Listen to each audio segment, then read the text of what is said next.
안녕하세요, 여러분. 35년 교도관 출신 박두식이 딸 집에 갔다가 충격적인 장면을 목격합니다. 시아버지가 골프채로 며느리를 때리고 있었던 거예요. 더 충격적인 건 이들의 계획이었습니다. 가짜 진단서 만들어서 정신병원에 보내자. 하지만 이들은 몰랐죠. 그 며느리의 아버지가 35년간 온갖 악인들을 다뤄온 베테랑 교도관이라는 걸 말이에요. 과연 두식은 어떤 방법으로 복수할까요? 경찰서에서 일어나는 반전이 정말 소름 끼칩니다. 악인들이 무릎 꿇고 빌게 되는 그 순간까지 지금 바로 확인해 보세요.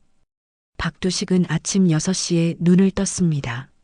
35년간 교도관으로 일하며 몸에 밴 습관이었어요. 은퇴한 지 1년이 넘었지만 여전히 이른 새벽에 깨어나곤 했습니다. 하지만 오늘 아침은 뭔가 달랐어요. 가슴 한편이 묵직하게 눌리는 듯한 느낌이 들었거든요. 침대에서 일어나 창문을 열었습니다. 시골 마을의 차가운 공기가 얼굴을 스쳤지만 그 상쾌함마저 어딘가 서글펐어요. 10월 말의 아침 안개가 마을 전체를 희뿌옇게 덮고 있었습니다. 또 혼자구나. 두식은 작은 한숨을 쉬며 몸을 일으켰습니다. 관절이 뻣뻣했지만 그래도 건강한 편이었어요. 교도관 시절 꾸준히 해온 운동 덕분이었죠. 간단한 스트레칭을 하며 하루를 시작했습니다. 부엌으로 향하는 발걸음이 유독 무거웠어요. 냉장고 문을 열자 텅 비어 있는 선반들이 눈에 들어왔습니다. 계란 서너 개와 김치, 그리고 어제 남은 밥이 전부였어요. 아내가 살아있을 때는 이 작은 냉장고도 늘 가득 차 있었는데 말이죠. 당신이 해주던 김치찌개가 그립네. 혼잣말을 중얼거리며 간단히 계란 후라이를 만들었습니다. 예전엔 이런 음식도 정성스럽게 차려주던 아내가 있었는데 이제는 배만 채우면 그만인 식사가 되어버렸어요. 식사를 마치고 마루에 앉아 신문을 펼쳤습니다. 하지만 집중이 잘 되지 않았어요. 자꾸만 딸 생각이 났거든요. 은정이와 마지막으로 통화한 게 언제였더라? 일주일 전? 아니면 더 오래 전이었나? 휴대폰을 들여다봤습니다. 마지막 통화는 열흘 전에 받은 아버지 건강하게 지내세요였어요. 그런데 그때 은정이의 목소리가 이상했습니다. 평소보다 기운이 없어 보였고 말끝이 떨리는 것 같았어요. 괜한 걱정이겠지. 두식은 스스로를 달래려 했습니다. 은정이는 서울에서 남편과 함께 잘 살고 있다고 믿고 있었거든요. 사위는 대기업에 다니는 괜찮은 사람이고 시아버지도 지역에서 나름 인정받는 분이라고 했으니까요. 하지만 마음속 한구석에서는 계속 불안한 신호가 울리고 있었습니다. 아버지의 직감이라고 해야 할까요? 뭔가 딸에게 일이 생긴 것 같은 느낌이 들었어요. 오후가 되자 참을 수 없어서 은정이에게 전화를 걸어봤습니다.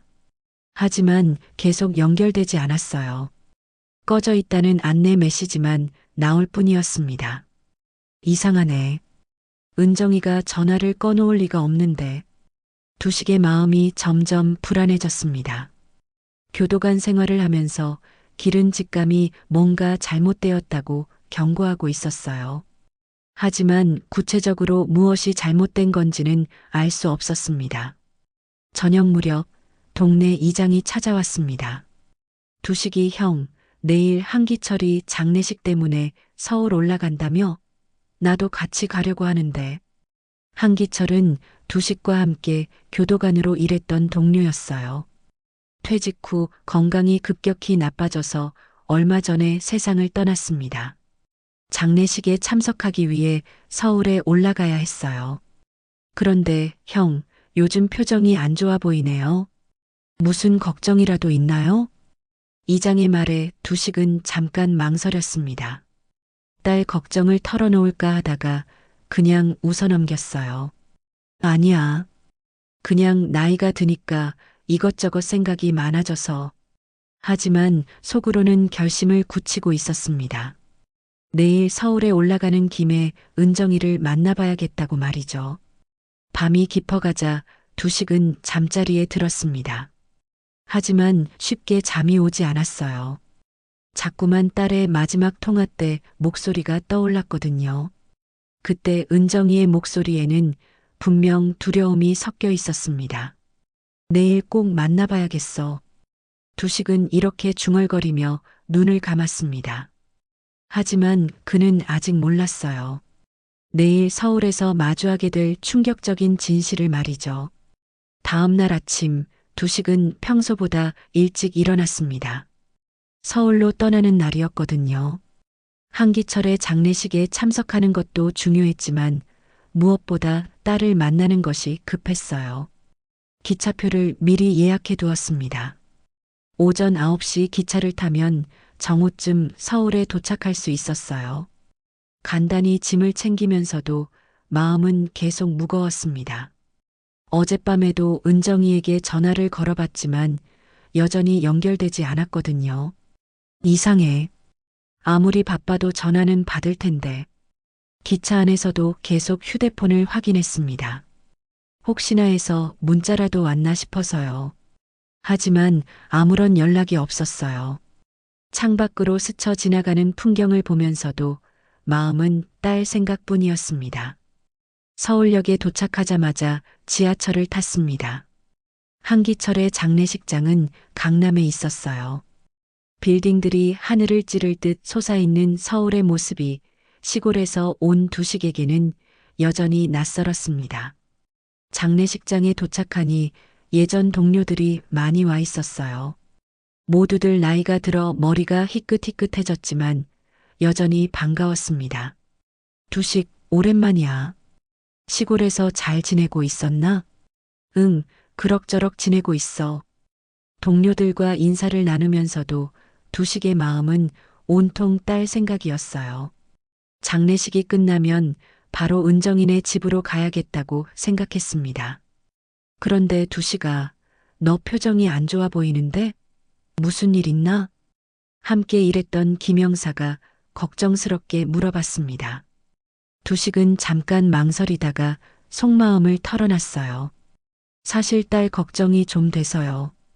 요즘 연락이 잘 안 되거든요. 아, 은정이? 결혼해서 잘 살고 있다고 하지 않았나? 그런데 최근에 뭔가 이상해요. 전화도 안 받고 문자 답장도 늦고 목소리도 예전 같지 않고요. 김영사가 고개를 끄덕였습니다. 그도 딸을 키우는 아버지였거든요. 가족 일은 당사자가 제일 잘 아는 법이야. 내 직감을 믿어봐.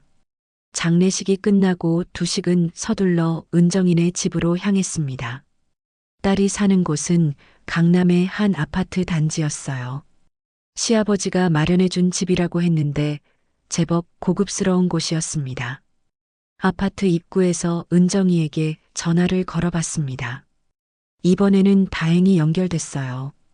여보세요? 은정이의 목소리였습니다. 하지만 평소와는 확연히 달랐어요. 기운이 없고 어딘가 위축된 듯한 느낌이었습니다. 은정아, 아빠야. 아, 아버지, 왜 갑자기 전화를?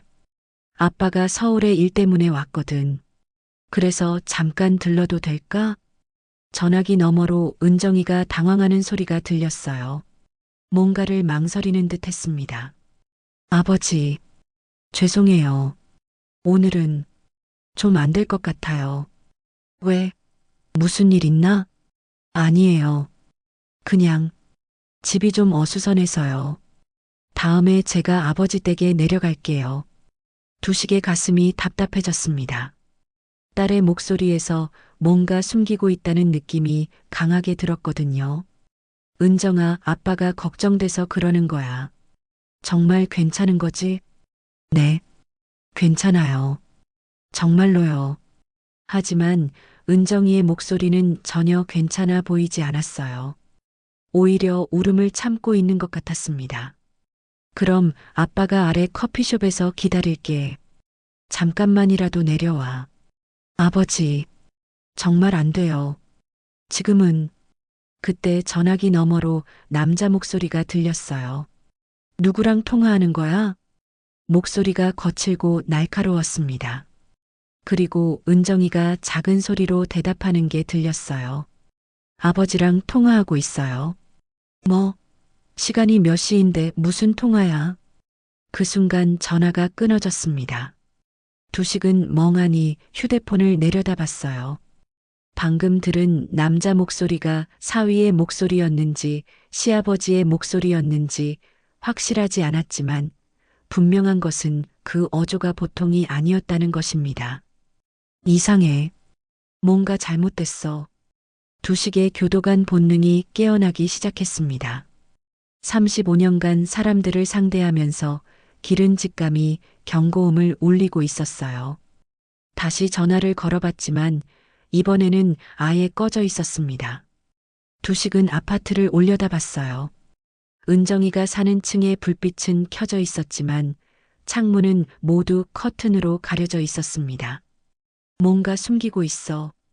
두식은 아파트 로비에서 한참을 망설였습니다. 그냥 올라가 버릴까?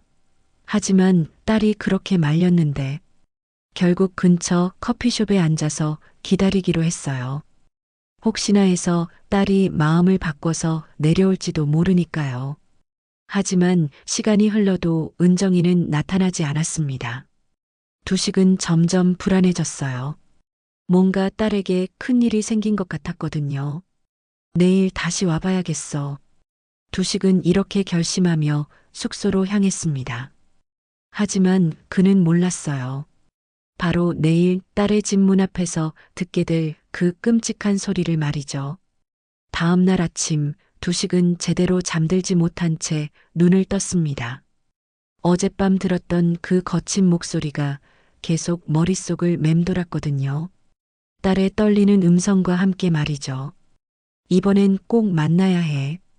두식은 서둘러 준비를 마치고 은정이네 아파트로 향했습니다.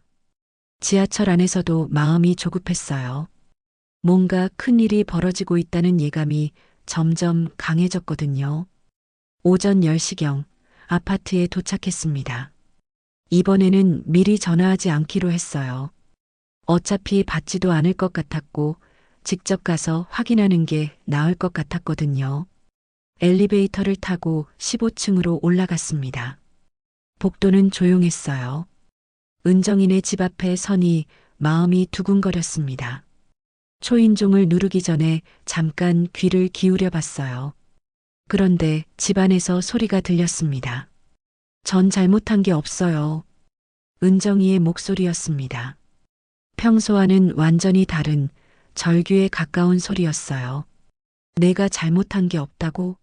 나이든 남자의 목소리였습니다. 시아버지인 것 같았어요. 목소리에 분노가 가득했습니다. 시끄러워. 내가 사람 취급을 해줬더니 이젠 말대꾸까지 해. 그 순간 퍽 하는 소리와 함께 은정이의 비명이 들렸습니다. 아! 두식의 온몸에 전율이 흘렸어요. 35년간 교도관으로 일하면서 폭력의 소리는 너무나 잘 알고 있었거든요. 딸이 맡고 있었습니다. 이 개 같은. 두식은 즉시 초인종을 연타했습니다. 하지만 집안의 소리는 멈추지 않았어요. 너 때문에 우리 집안이 얼마나 창피한 줄 알아? 애 하나 제대로 못 키우는 년이. 또다시 무언가를 맞는 소리가 들렸습니다.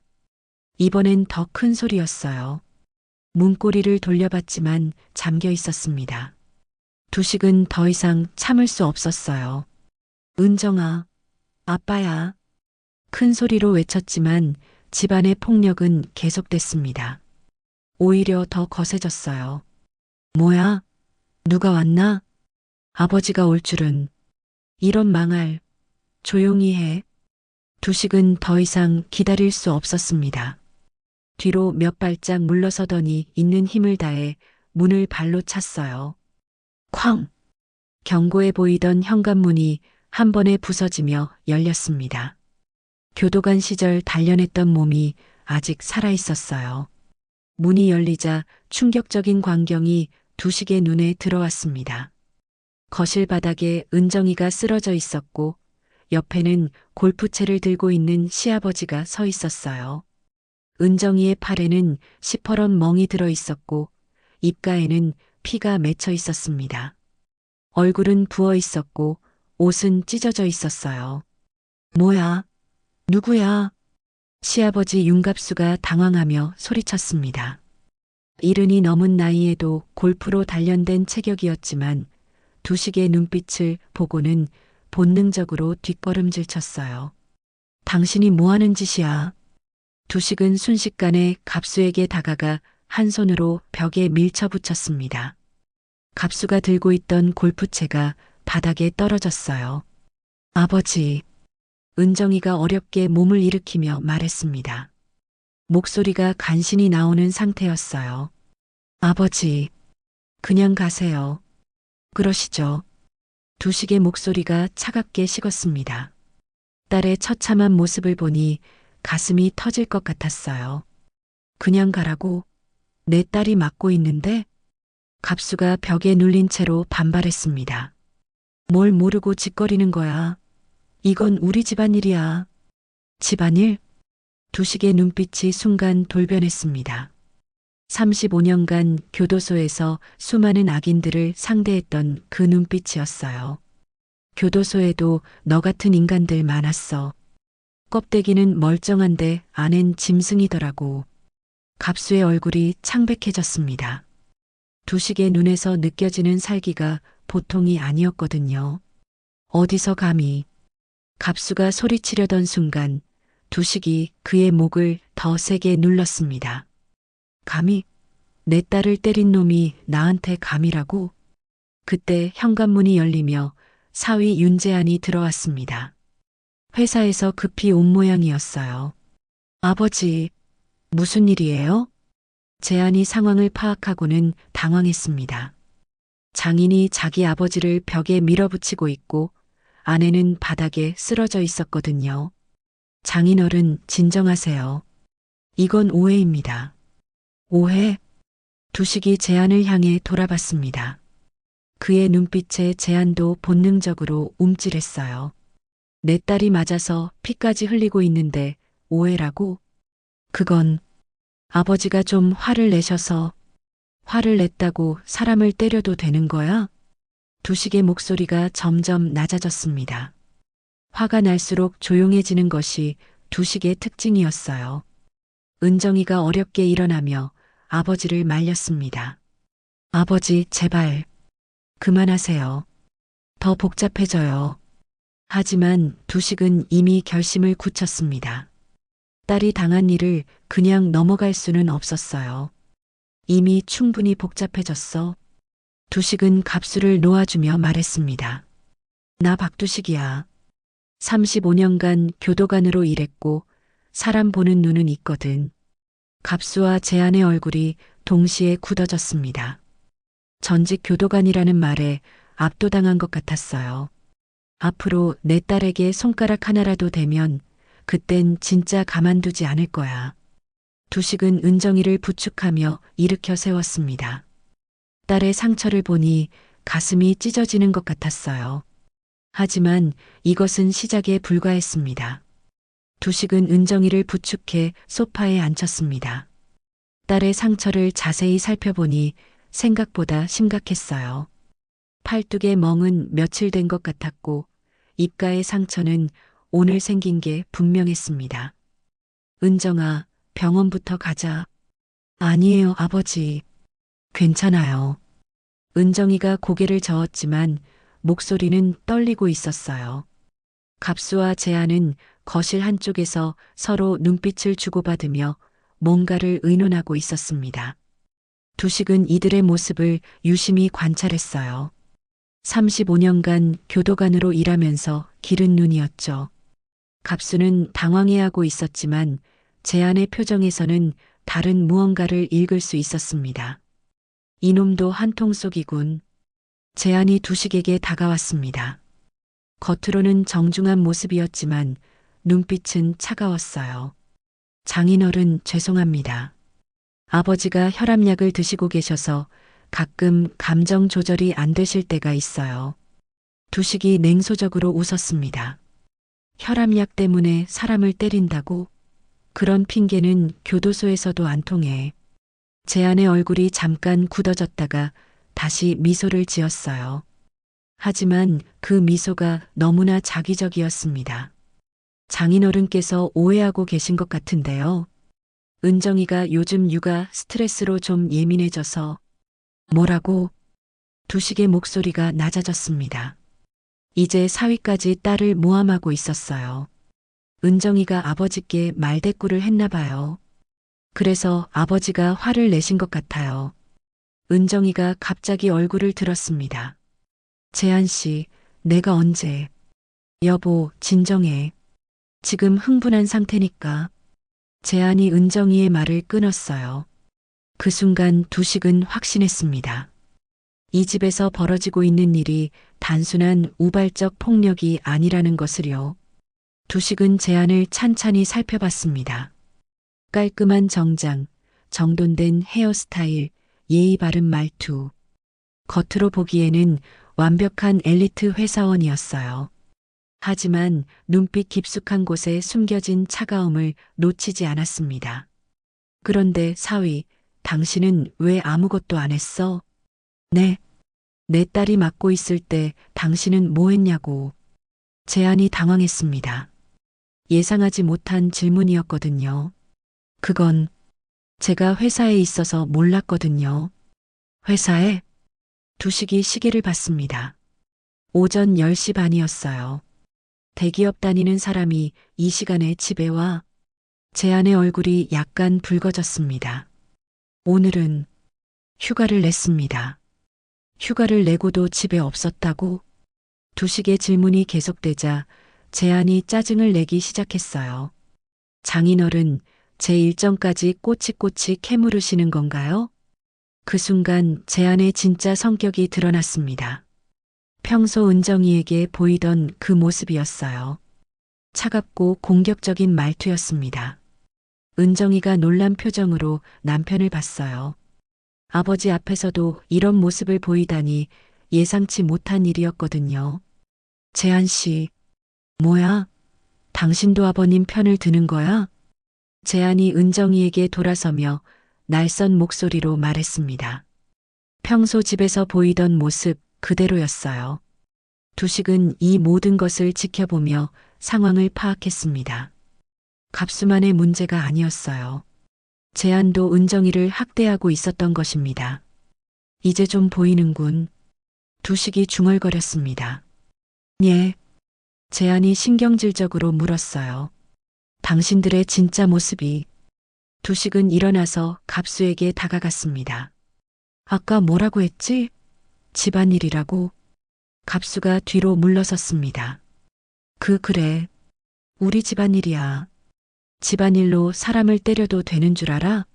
내 며느리인데 내가 훈육하는 게 뭐가 잘못됐어. 갑수가 소리쳤지만 목소리는 떨리고 있었어요. 훈육? 두식이 비웃었습니다. 골프채로 사람을 때리는 게 훈육이야?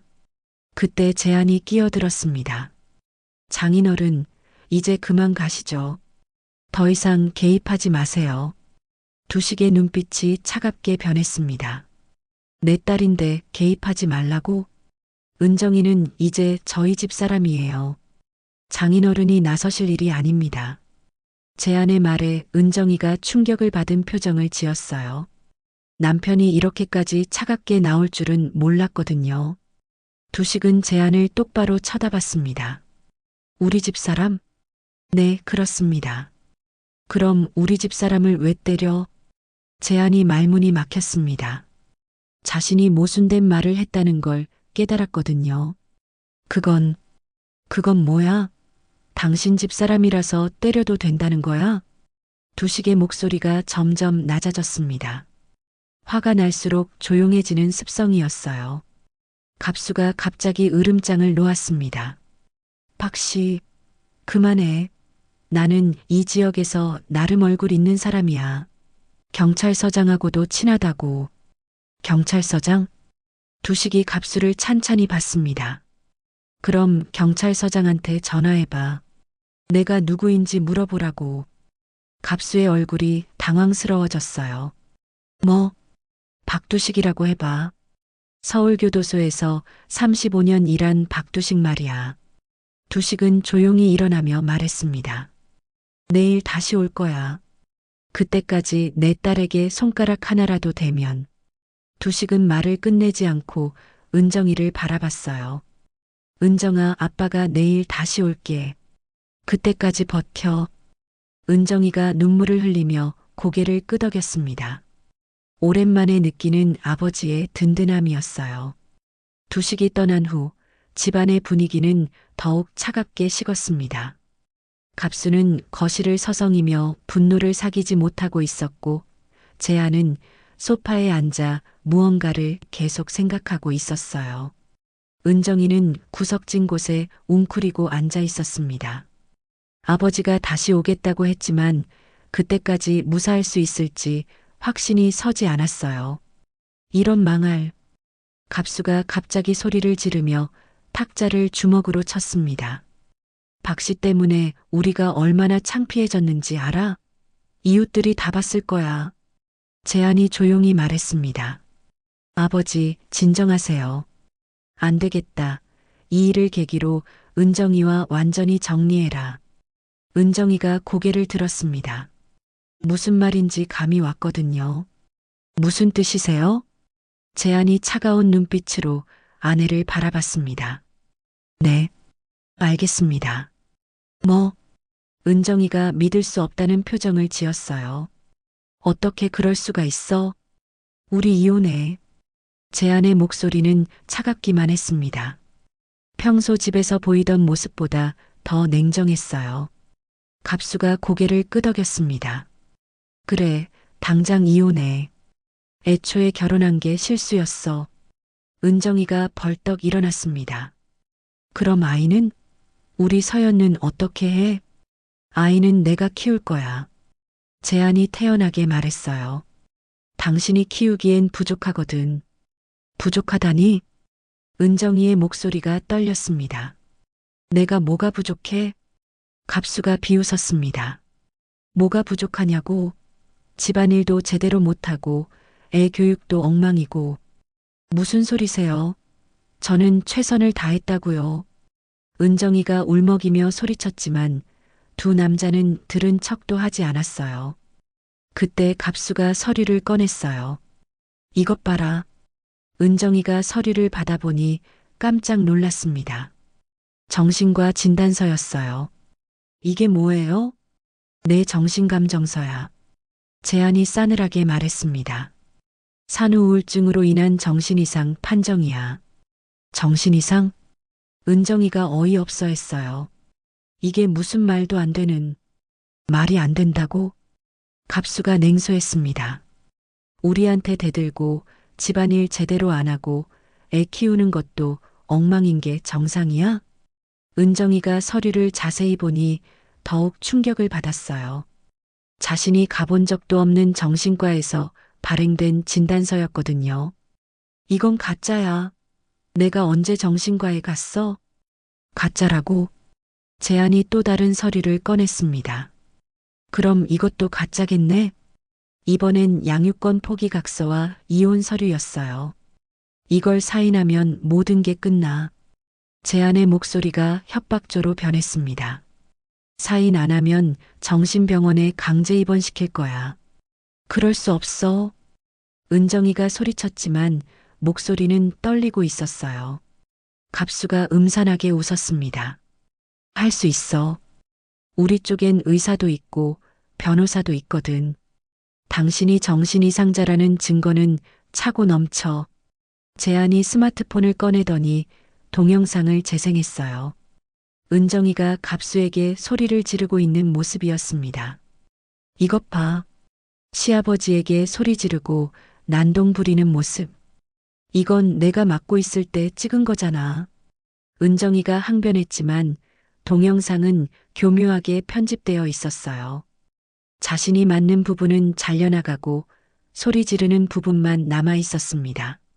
누가 봐도 정신이상자야. 갑수가 만족스러워했어요. 이런 식으로 계속 버틸 거야? 그럼 정말 정신병원 갈 거야. 은정이가 무너져 내렸습니다. 너무나 치밀하게 짜인 함정이었어요. 이들이 이미 오래전부터 계획한 일이라는 게 느껴졌습니다. 왜, 왜 이런 짓을 해? 왜냐고? 갑수가 비웃었습니다. 너 때문에 우리 가문에 먹칠했거든. 애도 제대로 못 키우고. 갑수가 소리쳤습니다. 손자가 다른 아이들보다 말이 늦은 것도 내 탓이야. 은정이의 마음이 산산조각 났어요. 아이가 말이 늦는 건 아이마다 다른 거라고 소아과에서도 말했는데 이들은 모든 걸 자신의 탓으로 돌리고 있었습니다. 사인에 재한이 펜을 내밀었어요. 이게 당신한테도 좋은 거야. 정신병원 가는 것보다는. 은정이가 펜을 받으며 눈물을 흘렸습니다. 다른 선택지가 없었어요.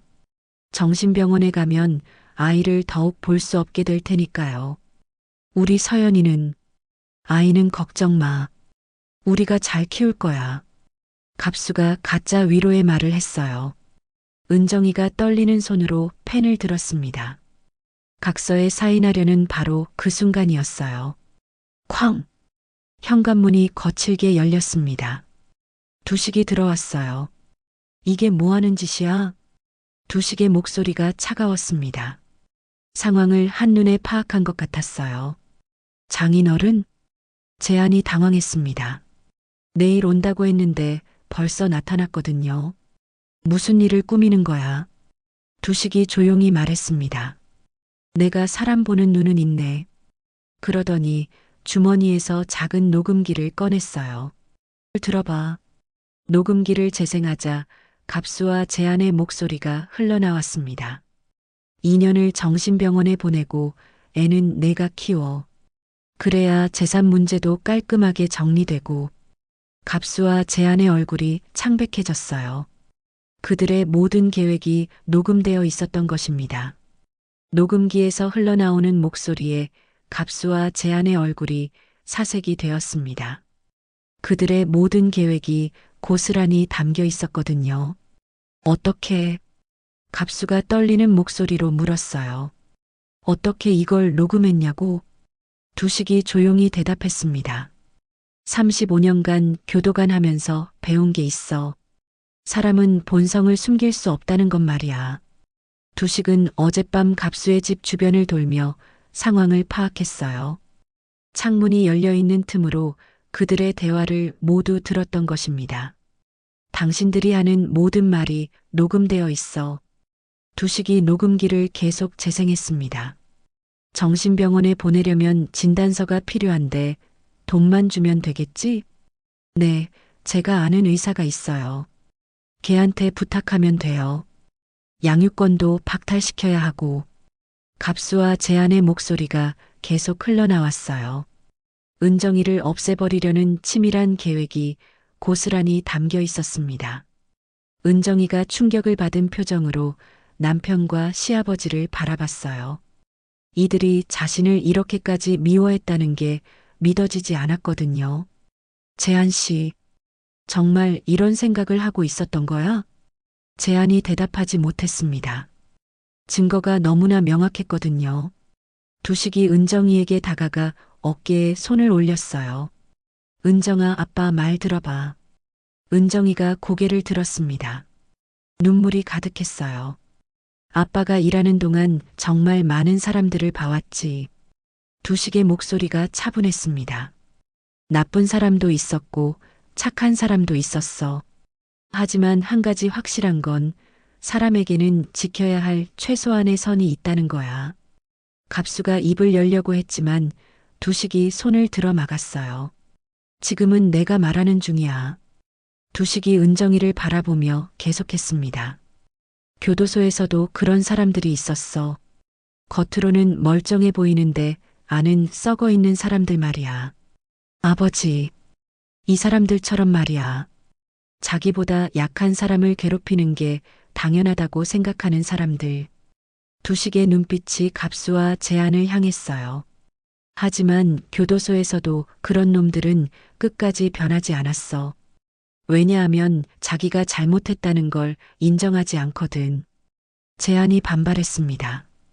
장인어른, 저희가 뭘 잘못했다고, 뭘 잘못했냐고.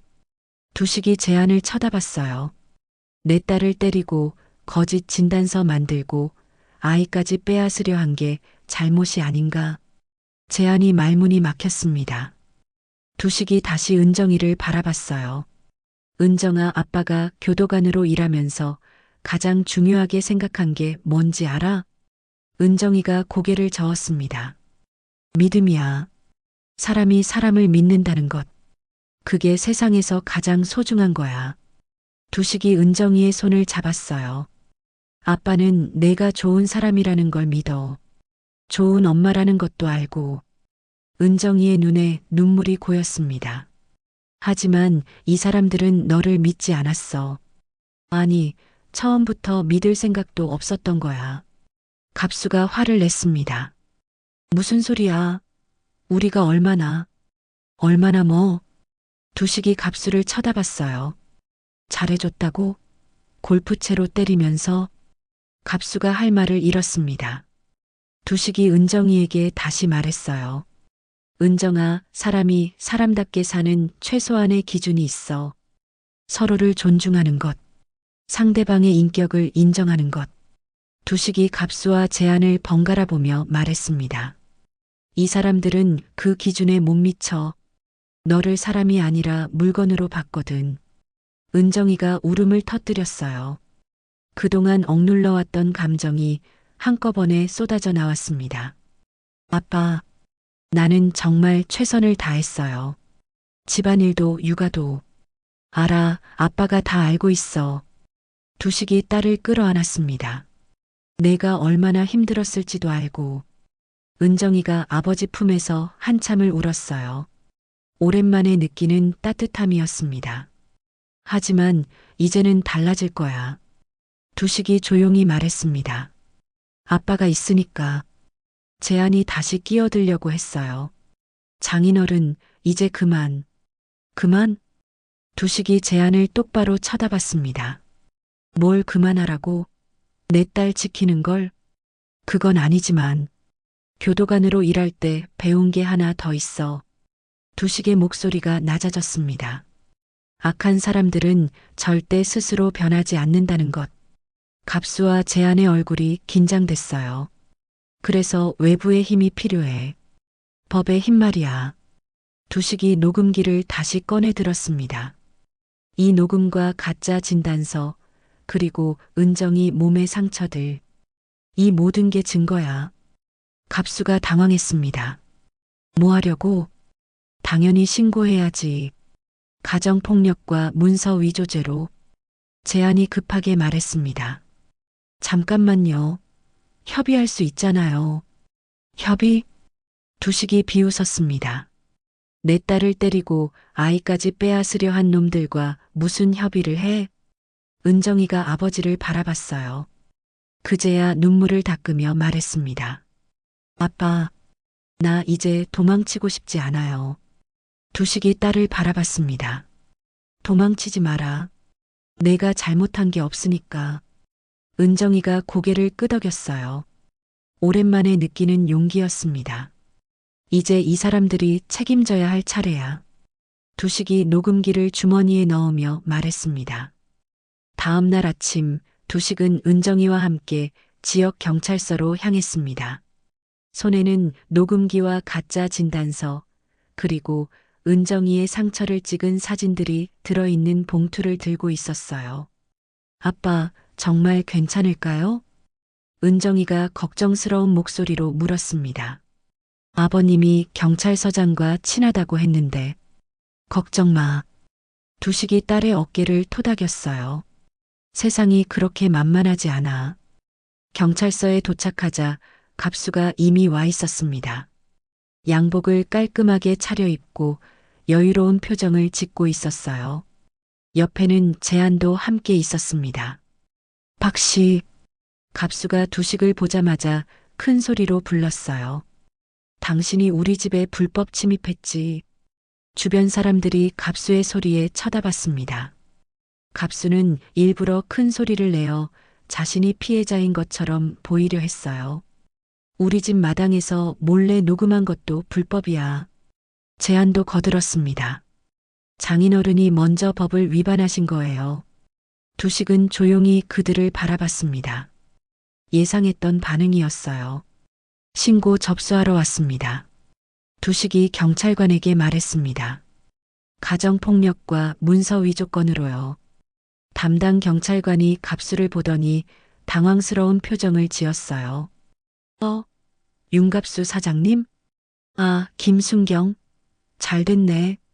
갑수가 반가워했습니다. 이 사람이 우리 집에 불법 침입해서 녹음까지 했어. 빨리 조치 좀 취해줘. 김순경이 난처한 표정을 지었어요. 갑수와 오래 알고 지낸 사이였거든요. 그런데 사장님, 상황을 정확히 파악해봐야. 뭘 파악해? 이 사람이 먼저 법 위반한 거야. 갑수가 목소리를 높였습니다. 그때 경찰서 안쪽에서 한 사람이 나왔어요. 40대 중반의 남자였는데 두식을 보자마자 깜짝 놀란 표정을 지었습니다. 박 과장님? 두식이 그 사람을 보고 미소를 지었어요. 오, 동수야. 여기서 근무하고 있었구나. 와, 정말 오랜만이에요. 동수가 반가워하며 다가왔습니다. 언제 전역하셨어요? 작년에 정년퇴직했어. 갑수의 얼굴이 굳어졌어요. 두식이 경찰과 아는 사이일 줄은 몰랐거든요. 동수가 갑수를 보더니 의아해했습니다. 무슨 일이세요, 과장님? 이 사람이 우리 딸을 폭행한 걸 신고하러 왔어. 두식이 차분하게 말했습니다. 동수의 표정이 심각해졌어요. 폭행이요? 녹음 파일하고 증거들도 다 가져왔어. 두식이 봉투를 내밀었습니다. 갑수가 급하게 끼어들었어요. 야, 박동수. 우리가 얼마나 오래 알고 지낸 사이인데. 그건 그거고 일은 일이죠, 갑수 씨. 동수가 단호하게 말했습니다. 과장님께서 가져오신 자료부터 확인해 보겠습니다. 갑수가 당황했습니다. 예상과 다른 상황이었거든요. 박동수, 내가 너희 서장하고 얼마나 친한데. 서장님이요? 그때 또 다른 목소리가 들렸어요. 이번엔 더 나이가 많아 보이는 사람이었습니다. 박 과장님? 정말 박 과장님이세요? 철호야. 두식이 반가워했습니다. 지금 계급이 뭐야? 경위입니다, 과장님. 철호가 기뻐하며 대답했습니다. 과장님 덕분에 제가 여기까지 올 수 있었어요. 갑수의 얼굴이 점점 창백해졌어요. 두식과 아는 사람이 너무 많았거든요. 제안이 불안해했습니다. 아버지, 이상한데요? 닥쳐. 갑수가 제안을 면박했어요. 그때 경찰서장이 나타났습니다. 무슨 소란이야? 아, 서장님. 갑수가 반가워하며 달려갔어요. 저예요, 최갑수. 골프같이 치는. 서장이 갑수를 보더니 고개를 끄덕였습니다. 아, 갑수 씨. 무슨 일이신가요? 이 사람이 저희 집에 불법 침입해서. 잠깐만. 서장이 갑수의 말을 끊고 두식을 봤어요. 혹시 박두식 과장님이세요? 두식이 고개를 끄덕였습니다. 그렇습니다. 어이쿠. 서장이 깜짝 놀랐어요. 교도소에서 강의하실 때 배웠는데 기억하세요? 아, 예, 오랜만입니다. 두식이 반가워했습니다. 갑수가 믿을 수 없다는 표정을 지었어요. 서장님, 이 사람을 아세요? 아시냐고요? 김 서장이 갑수를 쳐다봤습니다. 박 과장님은 교도행정계의 전설이시죠. 갑수가 할 말을 잃었습니다. 김 서장이 두식에게 다가갔어요. 과장님, 무슨 일로 오셨어요? 제 딸이 폭행당한 일로 신고하러 왔습니다.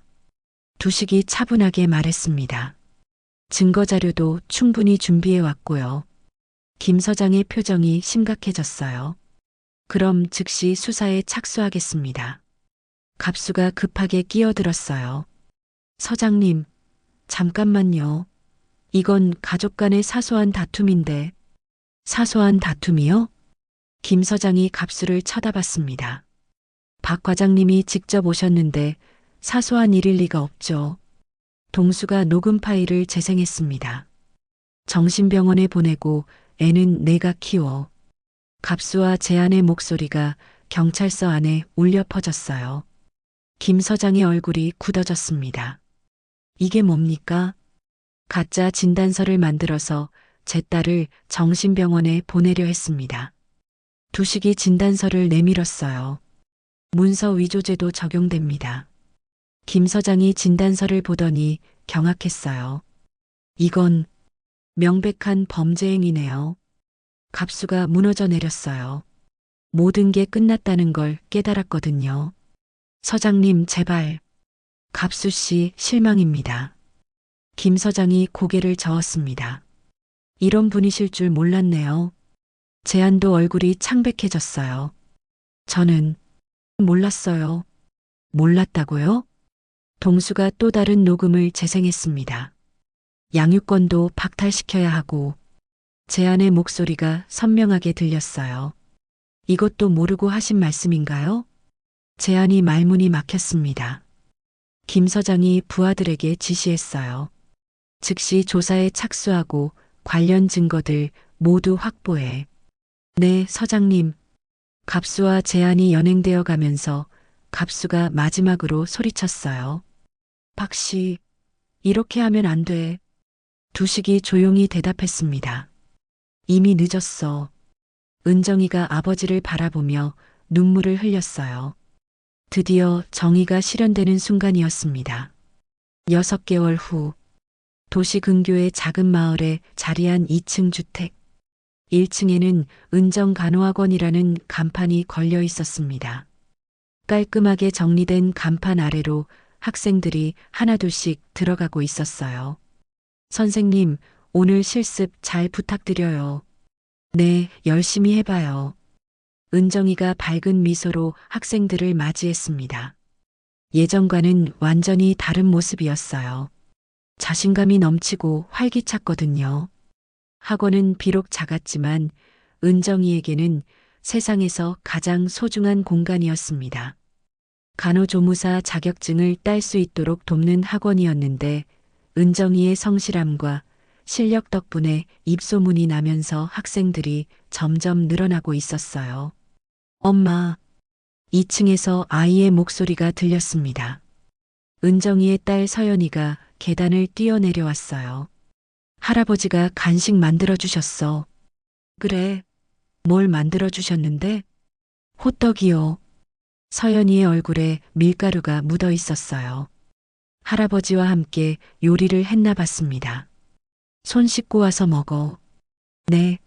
서연이가 싱싱 뛰어가는 모습을 보며 은정이가 미소를 지었어요. 아이가 이렇게 밝고 건강하게 자라고 있다는 게 무엇보다 감사했습니다. 2층 거실에서는 두식이 신문을 보며 여유로운 시간을 보내고 있었어요. 퇴직 후 처음으로 진정한 휴식을 취하고 있었습니다. 아빠, 수업 끝났어요. 은정이가 올라오자 두식이 신문을 접었어요. 오늘도 수고했네. 학생들 반응은 어때? 좋아요. 다들 열심히 해요. 은정이가 아버지 옆에 앉았습니다. 아빠 덕분에 이런 생활을 할 수 있게 됐어요. 내가 뭘 했다고. 두식이 겸손하게 말했지만 마음은 뿌듯했어요. 법원에서의 재판은 생각보다 빠르게 진행됐었습니다. 녹음 증거와 가짜 진단서, 폭행 증거들이 워낙 명확했거든요. 갑수는 가정폭력과 문서 위조죄로 실형을 받았고 제안은 집행유예와 함께 회사에서 퇴출당했어요. 더 중요한 건 은정이가 정신적으로 완전히 회복됐다는 것이었습니다. 처음엔 트라우마 때문에 힘들어했지만 아버지의 지속적인 격려와 새로운 일에 대한 열정이 그녀를 변화시켰어요. 엄마, 할아버지, 호떡 다 구워졌어요. 서연이가 부엌에서 소리쳤습니다. 가자. 두식이 일어나며 은정이의 어깨를 토닥였어요. 부엌에 가보니 서연이가 호떡을 접시에 예쁘게 담고 있었습니다. 어설프지만 정성이 가득했어요. 할아버지가 도와주셨죠? 은정이가 웃으며 물었어요. 네, 할아버지가 반죽하는 법 알려주셨어요. 서연이가 자랑스럽게 말했습니다. 할아버지 요리 정말 잘하세요. 그래, 할아버지가 언제부터 요리를 잘하셨지? 은정이가 의외라는 표정을 지었어요. 교도소에서 혼자 지낼 때 배웠어. 두식이 설명했습니다. 혼자서도 잘 살 수 있어야 한다고 생각해서. 할아버지 정말 대단해요. 서연이가 두식의 손을 잡았어요. 세 사람이 함께 호떡을 먹으며 이야기를 나누는 모습은 평범하지만 따뜻했습니다. 진정한 가족의 모습이었어요. 아빠, 정말 고마워요. 은정이가 갑자기 진지하게 말했어요. 아빠가 아니었다면 저와 서연이는 어떻게 됐을지. 그런 소리 하지 마. 두식이 딸의 말을 끊었어요. 가족이니까 당연한 거야. 하지만, 은정아. 두식이 딸을 바라봤습니다. 사람이 사람을 지키지 못하면 뭐가 남겠냐. 은정이가 아버지의 말에 깊이 공감했어요. 그 말 속에는 아버지의 인생 철학이 담겨 있었습니다. 할아버지 말씀이 맞아요. 서연이가 끼어들었어요. 우리는 가족이니까 서로 지켜줘야 해요. 두식과 은정이가 동시에 웃었습니다. 아이의 순수한 말이 더욱 따뜻하게 느껴졌어요. 그래, 서연이 말이 맞아. 두식이 손녀의 머리를 쓰다듬었습니다. 우리는 앞으로도 계속 함께 할 거야. 그때 현관에서 벨소리가 들렸습니다. 누구지? 은정이가 궁금해했어요. 제가 볼게요. 서연이가 뛰어가서 문을 열었습니다. 선생님. 밖에는 간호학원 학생 중 한 명이 서 있었어요. 선생님께 드릴 게 있어서 왔어요. 학생이 꽃다발을 내밀었습니다. 시험에 합격했어요. 선생님 덕분이에요. 은정이가 깜짝 놀랐어요.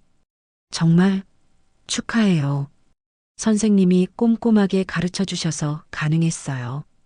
학생이 진심으로 감사해했습니다. 앞으로도 계속 가르쳐 주세요. 학생이 돌아간 후 은정이는 꽃다발을 안고 환한 미소를 지었어요. 자신의 일에 대한 보람을 느끼는 순간이었습니다. 엄마 축하해요. 서연이가 엄마를 안았어요. 우리 엄마가 최고예요.